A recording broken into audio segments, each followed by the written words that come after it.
Have you ever had that feeling? The one where you feel like you're running as fast as you can on a treadmill, but the scenery never, ever changes. You work hard. You play by the rules. You save what you can. And yet, the cost of everything keeps going up. Owning a home feels like a distant dream, and retirement seems less like a guarantee and more like a roll of the dice. All while you're reading headlines about billionaires watching their wealth surge by trillions, even during a global crisis. It's tempting to brush that feeling off as jealousy, or to think, maybe I'm just not working hard enough. But what if it's not just in your head? What if the game itself is rigged? Not broken, but intentionally designed this way. What if the system we're all told is a meritocracy is actually a carefully built machine, designed to vacuum wealth up to the very top and keep it there for generations? This isn't some conspiracy theory. It's a reality constructed by design, hidden in plain sight within our own laws. The richest 1% of Americans now own about half of all corporate equities, while the top 10% own a staggering 87%. That doesn't happen by accident. It's the result of a set of rules, hidden rules, that the wealthiest among us use to their massive advantage. And today, we're going to expose them. We're going to break down the 4 key rules they created to build and protect their fortunes, while everyone else is just trying to get by. That nagging feeling of economic unfairness, it's backed up by data from all over the world. A global survey in 2024 found that a median of 60% of people believe the rich having too much political influence is a major reason for the economic inequality they see every day. It's a shared global anxiety. In developed nations like the US, Canada, and across Europe, a majority of people now expect their children to be financially worse off than they are. That fundamental promise that if you work hard and contribute, you can build a better life for your family, feels broken. So why is this happening? It's because for most of us, our financial lives are defined by one thing: income. We earn a salary, and that salary gets taxed. It's simple, direct, and it's what we're taught. But for the wealthiest 1%, the game is completely different. Their financial world isn't built on income, it's built on wealth, on assets. And the rules for wealth are not the same as the rules for work. This is the promise of this video. We're handing you the instruction manual. We're going to show you, step by step, the legal but deeply unfair mechanisms that create this two-tiered system. This isn't about blaming individuals. It's about understanding the architecture of the inequality that shapes all of our lives. And it starts with the most basic piece of the puzzle: how we tax money. And this is where we find the first hidden rule. The first and most important rule to understand is this: the system is designed to tax labor far more aggressively than it taxes capital. Let me say that again. The money you earn from actually working a job is taxed at a higher rate than the money someone makes from their investments while they sleep. Let's make this real. Picture a senior nurse who's been working for 30 years. She earns a salary of, say, $100,000 a year. After deductions, she's paying a federal income tax rate of 24% on a big chunk of her earnings. And that's before state and payroll taxes. She works long, grueling hours doing something vital for her community. Her income is a direct result of her labor. Now, picture an investor. He inherited a stock portfolio worth millions. This year, the value of his stocks shot up by $1 million. He decides to sell some of those stocks to fund his lifestyle. Because he held them for more than a year, that $1 million isn't earned income. It's a long-term capital gain. In the United States, the top tax rate on long-term capital gains is just 20%. That's almost half the top rate for earned income, which is 37%. The nurse, actively contributing her skill and time, pays a higher percentage in taxes than the investor, whose wealth grew passively. This isn't a loophole. It's a core feature of the tax code. It's a deliberate policy choice that says wealth that creates more wealth is more valuable and should be rewarded more than human labor. This is how you get headlines about billionaires paying a true tax rate of just a few percent, or even nothing. Their massive fortunes are held in assets like stocks and real estate. Their wealth can grow by billions in a single year, But because they don't sell those assets, they don't realize the gain. And if there's no realized income, there's no income tax to pay. They can get richer beyond imagination without ever triggering a taxable event. Think about that.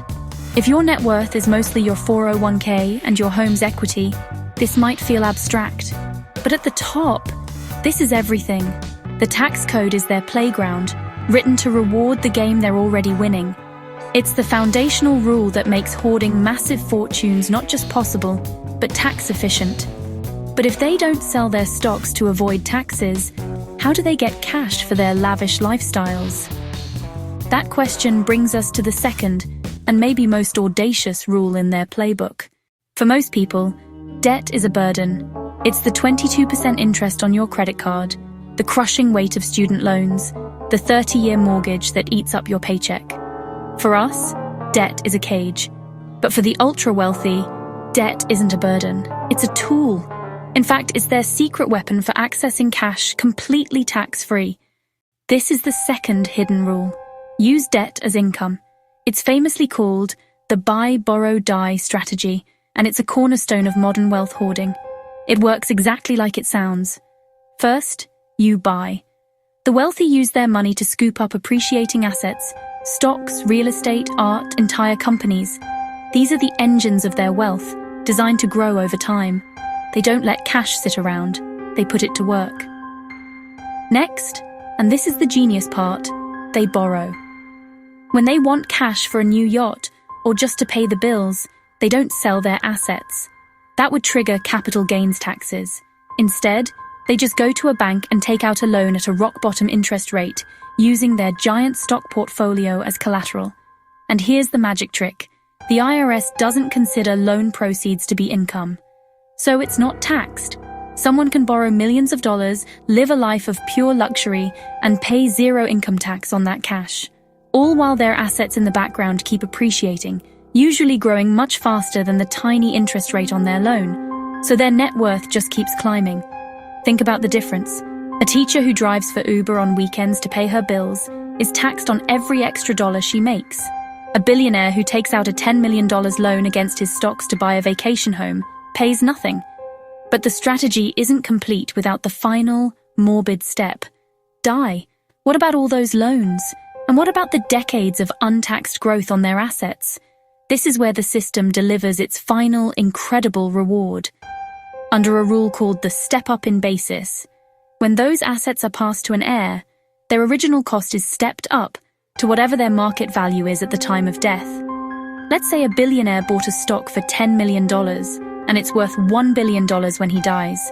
That entire $990 million gain, growth that was never taxed, is simply erased for tax purposes. His heirs inherit the stock with a new cost basis of $1 billion. They can sell it that day and pay zero capital gains tax. The loans are easily paid off with a tiny piece of the inherited, now tax-free estate. It's the greatest trick in the book for passing wealth through generations completely untouched by the taxman. So we have two rules: tax wealth less than work, and use debt to live tax-free. But how on earth do these rules stay on the books? That leads us to the third and most powerful rule. If the first two rules are about playing the game, this third rule is about writing the rule book. The third hidden rule is this: use your wealth to buy political influence and make sure the laws always favor you. The game isn't just being played, it's being actively shaped by those with the most to gain. This is done through the multi-billion-dollar industry of lobbying. In 2024, spending on federal lobbying in the United States hit a record $4.4 billion, and through the first half of 2025, it's on pace to smash that record, potentially reaching over $5 billion. This isn't campaign commercials. This is money spent to directly influence lawmakers and regulators, day in and day out, to craft legislation that helps specific industries and wealthy people. Every single rule we've talked about is fiercely protected by this wall of money. That preferential tax rate for capital gains? Protected by financial industry lobbyists. The step-up in basis loophole, defended by lobbyists for dynastic families. Massive tax cuts that overwhelmingly favor corporations and the wealthy don't just happen. They're the product of sustained, well-funded lobbying campaigns. It creates a vicious feedback loop. Wealth buys influence. That influence creates policies that generate even more wealth for the top, and that new wealth is then plowed back into buying even more influence. You can see a clear symptom of this captured system in the CEO-to-worker pay ratio. In 2024, the average CEO at an S&P 500 company made 285 times more than their median worker. But it gets worse. At the largest low-wage corporations, that ratio exploded to 632 to 1. CEO pay has gone to the moon, while their median workers' pay hasn't even kept up with inflation. Meanwhile, the federal minimum wage has been left to stagnate for years, its value eaten away by inflation, thanks in large part to lobbying from retail and restaurant associations. And then there's the revolving door, where politicians and regulators leave their public service jobs for high-paying lobbying gigs in the very industries they used to oversee.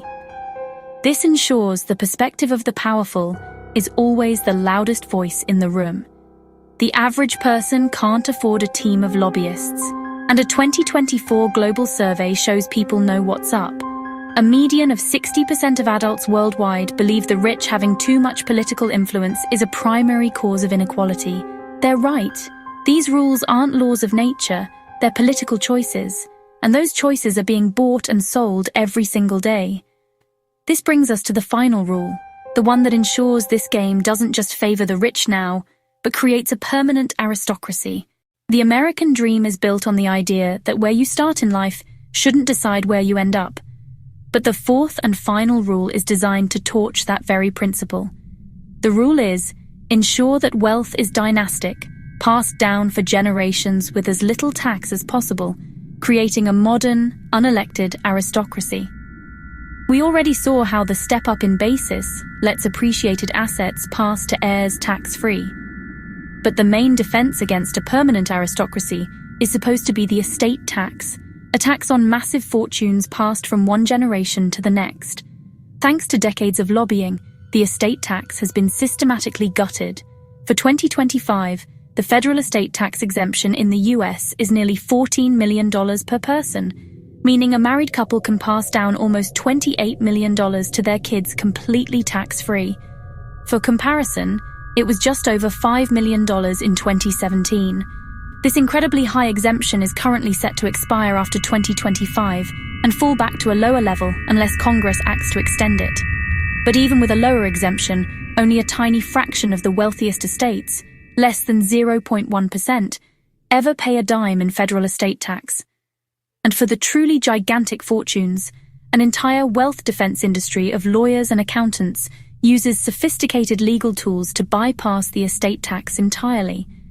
The most powerful of these are trusts. By moving assets into complex structures like dynasty trusts, the ultra-rich can legally pass on vast sums to their heirs, while shielding that wealth from taxes for generations. This system of engineered inheritance has huge consequences. It creates a society where the most important factor for success isn't talent or hard work, but the luck of being born into the right family. It's the opposite of a meritocracy. The children of the wealthy get the best education and opportunities, and they're handed a massive, tax-advantaged head start that's mathematically impossible for anyone else to match. So why does all this matter? Why should you care about these 4 rules? Because this system has a direct impact on your life. The reason housing feels impossible is because real estate is treated as a financial asset for investors to park their wealth, often tax-free, which prices out regular families. The reason your wages feel stuck, even though you're working harder than ever, is because for decades, policy has prioritized corporate profits and capital gains over the income of workers. The reason you might feel buried under student debt while public universities crumble is because governments, starved of tax revenue from the top, have pushed the cost of education onto students and their families. It's not that you aren't working hard enough, it's that you're playing a completely different game. You're playing the game of earning a living, they're playing the game of managing wealth. You're on a treadmill, running faster and faster just to stay in one place. They're on an escalator they designed and built for themselves, rising effortlessly. This isn't about class warfare, it's about systemic fairness. It's about realizing the economy isn't like the weather. It's a set of rules made by people, and right now, those rules are written by and for the 1%. The first step to changing any system is understanding how it actually works. That feeling that the game is rigged isn't in your head. It's written into the code of our economy. If you think exposing these hidden rules is important, subscribe for more deep dives into the forces that shape our world. We're left with a stark reality. The system isn't broken. It's working exactly as it was designed to work for a select few. The 4 rules of capital, debt, influence, and inheritance form a self-perpetuating machine for hoarding wealth. It's a sophisticated system, operating in broad daylight, that has created more wealth inequality than at any point in modern history. This isn't just an economic issue, it's a democratic one. When so much economic power is held by so few, it becomes overwhelming political power, silencing the voices of everyone else.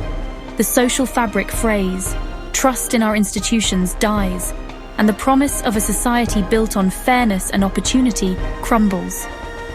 The system isn't broken, it's working perfectly.